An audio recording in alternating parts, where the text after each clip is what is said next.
Hi friends, welcome back to Pallavi Semya kitchen. ఈరోజు మనం చేయబోయే recipe tasty KFC style chicken popcorn. బయట క్రిస్పీగా క్రంచీగా చాలా చాలా టేస్టీగా ఉంటుందండి. చిన్న పిల్లల నుండి పెద్దవాళ్ళ వరకు అందరూ ఎంతగానో ఇష్టపడే రెసిపీ.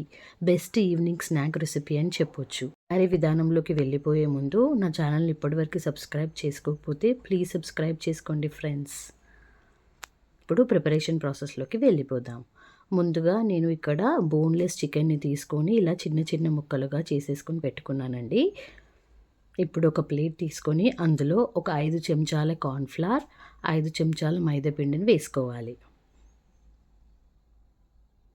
తరువాత ఇందులో ఒక చెంచాడు మిరియాల పొడి, రుచికి సరిపడా ఉప్పును కూడా వేసేసుకొని అన్నీ కలిసే విధంగా ఇలా చక్కగా కలిపేసుకోవాలి.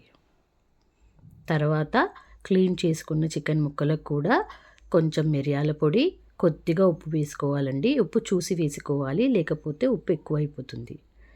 తర్వాత స్టవ్ పై బాండీ పెట్టి డీప్ ఫ్రైకి ఆయిల్ పెట్టేసుకున్నాను.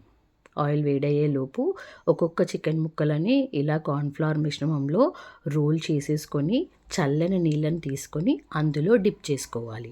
1 సెకండ్ వరకు డిప్ చేసుకొని మళ్ళీ కార్న్ఫ్లవర్ పిండిలో ఇలా చక్కగా పిండిని మొత్తం ముక్కకు అంటేట్టుగా రోల్ చేసుకొని వేడి వేడి నూనెలో మీడియం ఫ్లేమ్ పైన బంగారు రంగు వచ్చే వరకు ఫ్రై చేసేసుకోవాలి.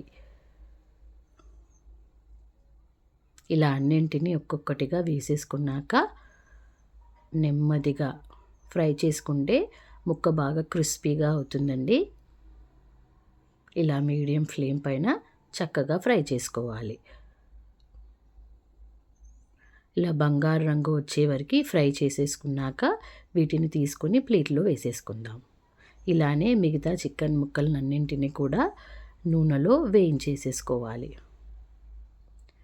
చూశారు కదండి, ఎంత తేలికో, వంట రాని వాళ్ళు కూడా ప్రిపేర్ చేసుకోగలిగే అంత సింపుల్, చాలా చాలా టేస్టీగా ఉంటాయండి. వీటిని టొమాటో కెచప్లో నంచుకొని తింటే ఉంటుంది. కిలో చికెన్ అయినా తినేస్తాం. ఆ వీడియోకి లైక్ చేయడం మర్చిపోకండి. Bye friends.